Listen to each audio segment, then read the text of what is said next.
Coach Greg here with Eric Janicki. He's 270 pounds of freaking muscle. Guy's a monster. And what we did to make this fair, because there's no way a 270-pound guy could keep up with the lighter riders, we wrote in our body weights at the exact same 186 pounds. And both of us at 5'6" to make it an even race. And so the race is going to be about a 25-minute race. I don't know, it's around 16 miles or so, 16 kilometers, whatever. And so the race has started. Look at the watts on the top left of the screen.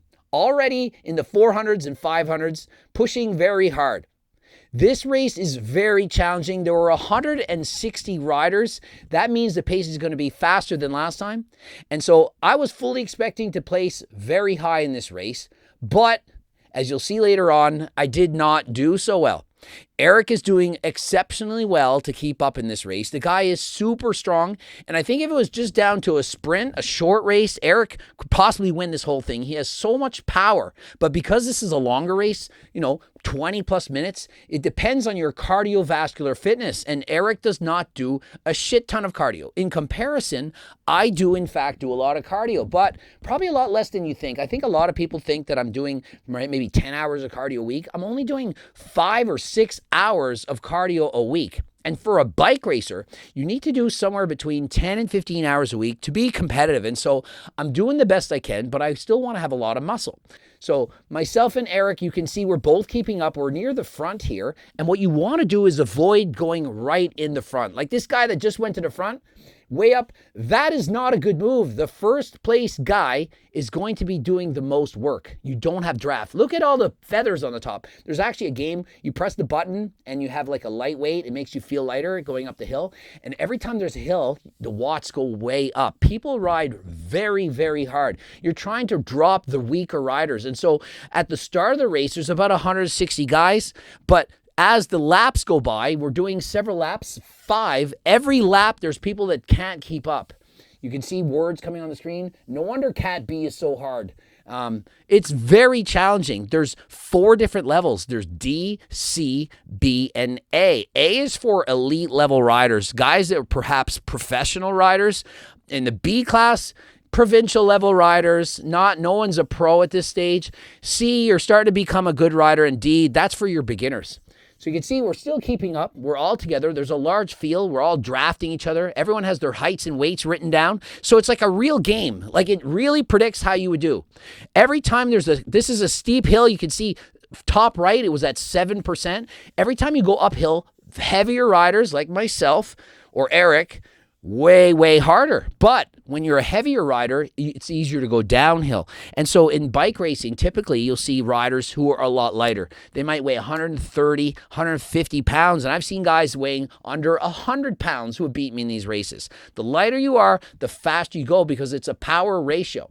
Now you see Eric struggling in the back. Look on the screen, the guy with the black and yellow. It says E. Steve. He's riding as Editor Steve, my brother. He's riding as his. He's in 146th place. He's trying to chase down this guy in front of him. The guy in the blue, I'm encouraging, get on that guy's ass because it's 30% easier. So right now, because he's right behind, he's getting the draft. And so you work your magic. You try to always be, see, now he's going to the front. He's doing the work. The guy's now going to follow him. So you want to be smart, play out the strategy. You want to follow everyone essentially the entire race until the sprint at the finish.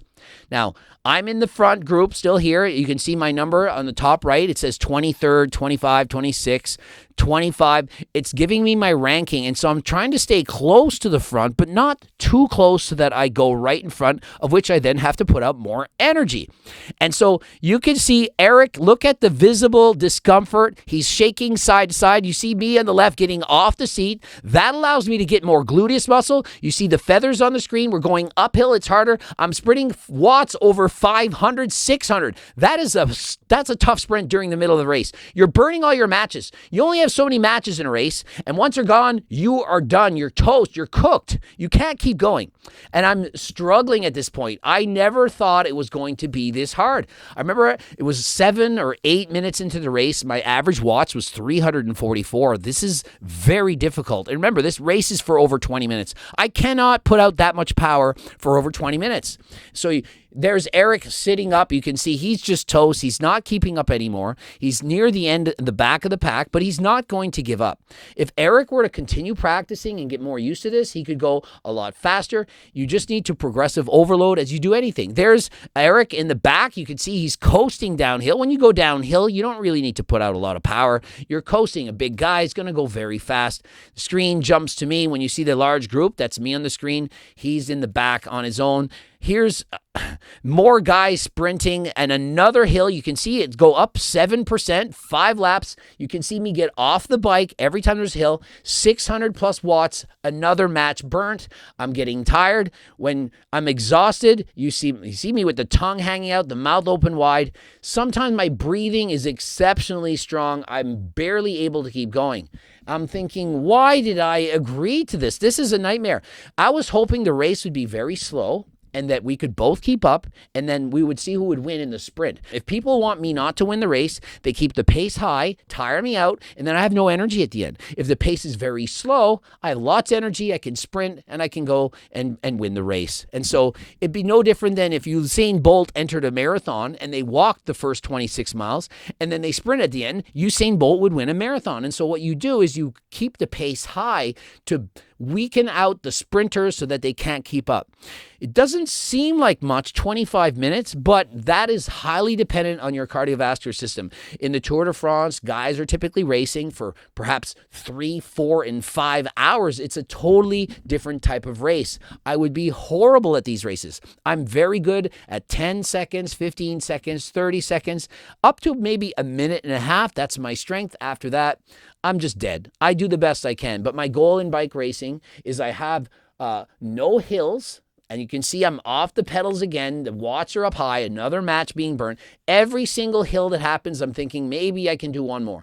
I don't want to throw in the towel. I'm trying to keep up. I'm being filmed. I'm doing the best I can to keep up, and I'm thinking I was hoping for a high place finish, but I just can't do it. My place, 84th place. I'm struggling to keep up, and I'm only 3 laps out of 5. There's no way I can continue this. I remember thinking, don't give up, keep going, panting, breathing, and eventually there's just only so long to keep. Here's another incline, 3% briefly. Then the downhills I can keep up. But it's just too hard. You can see my placing still in the 80s. I'm nowhere near the front. 90s now. My goal is to stay somewhere in the top 20, maybe 30. That way I'm prepared to sprint at the end. We're down to 6.9 kilometers to go. I'm now in 100th place, back and forth. I'm barely hanging on. I need to keep up with the person in front of me because it's 30% easier when you're drafting someone, just like in NASCAR. Oh, and another hill, you can see 7%. And here is Eric in the back. He's 166th place. And there's back to me. Oh, there says close the gap. You read that? I am not drafting. I'm having to work extra hard. Back in it. I have not given up. I went harder than last time. I said, come on, keep it up for one more lap. Can you do it? And I'm pushing as hard as I can. I have no energy left. I have no more ATP. I need a break, but there are no breaks. You can see Eric stopped pedaling. He's going downhill, but he's near the back of the pack. He's doing the best he can. You need to pace yourself, but you have to draft. You have to keep up. I'm 115th place. I'm just on the edge of this large group, and these other riders are blocking the win for me. I'm trying to get a bit more ahead. I'm pushing. This is more of a downhill portion where I don't have the disadvantage. I'm keeping up as long as I possibly can. You see, I have not given up. Unfortunately, our heart rate monitors did not work, so you can't see my heart rate. During the video, I was yelling what my heart rate was, typically in the 160s, very difficult. Getting into the 170s towards the end, and if I were to sprint for the end of the race, usually finishes in the 180s. Zone 2 cardio for me on a regular day, 130 beats a minute. I can do that for hours. It's not that hard, but in a race like this, it's usually 160 plus the entire time.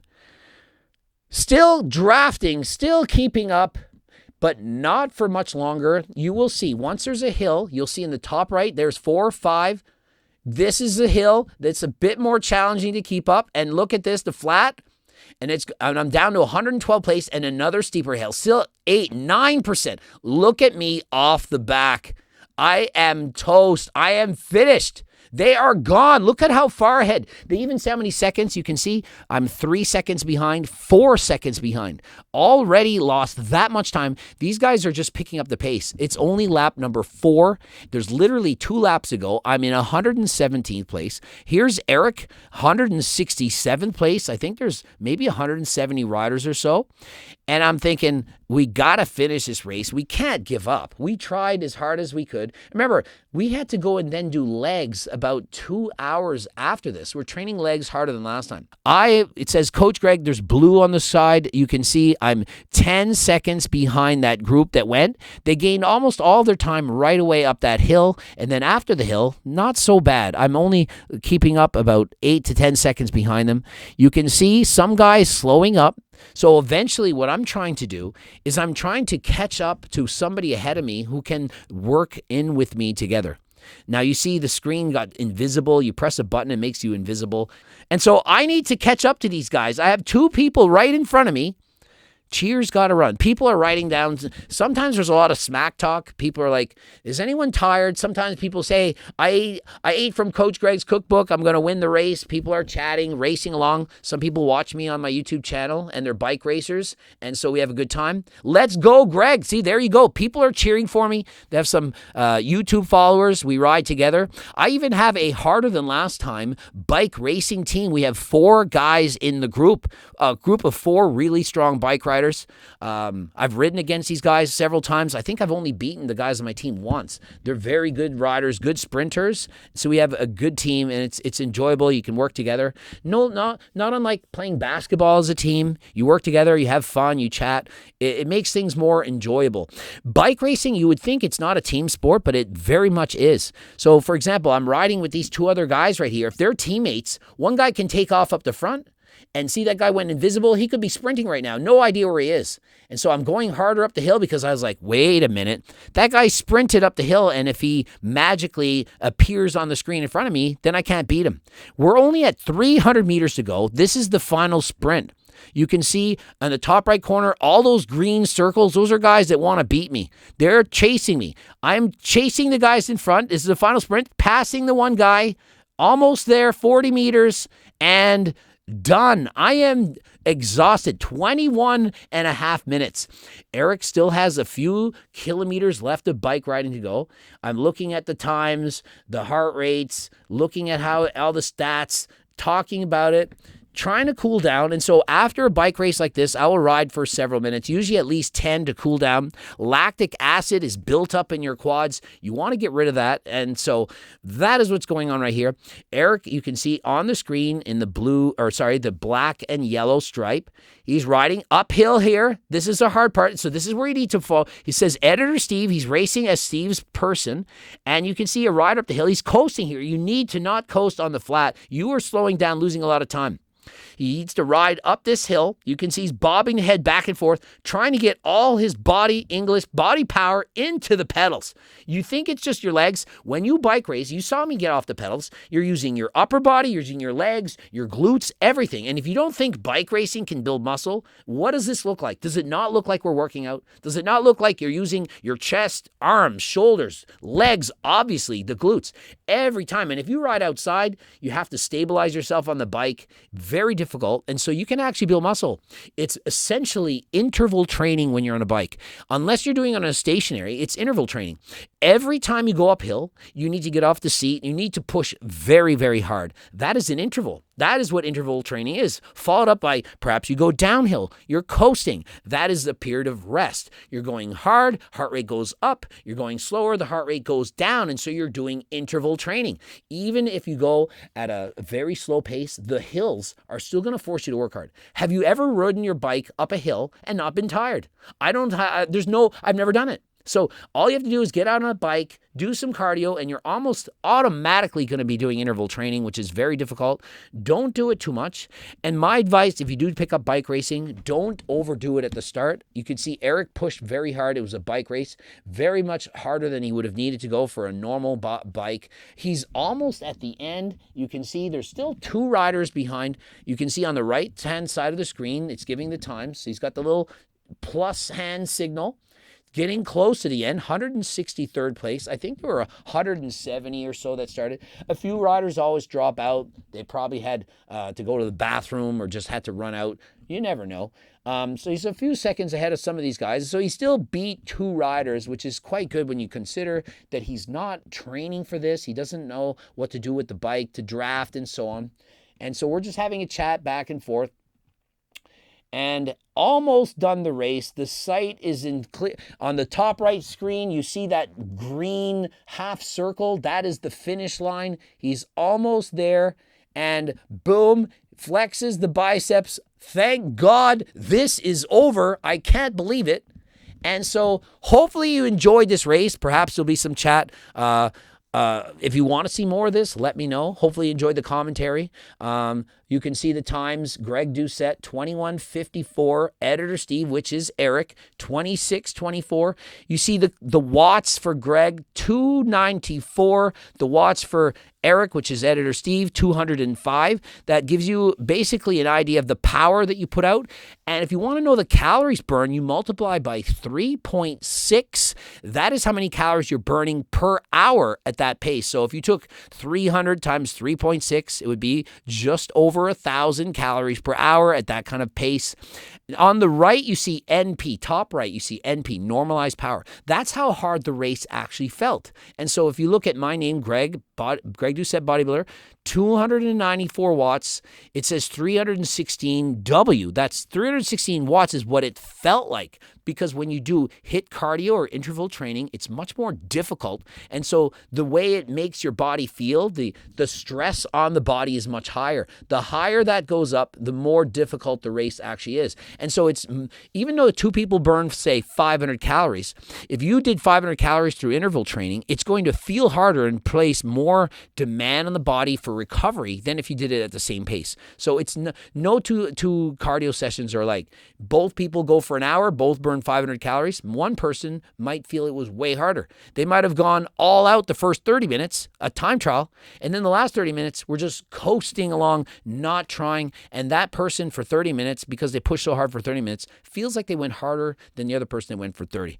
And so hopefully you enjoyed this. Don't forget GO2 Max with NMN. That is the most important supplement I could suggest if you're trying to improve your cardiovascular performance. For a bike race like this, I'd also be suggesting beta alanine. That would be highly beneficial. And of course, you would want to use creatine and a pre-workout of any kind. Something that has caffeine is going to give you more energy, allow you to go harder than last time. And until next time, I am out.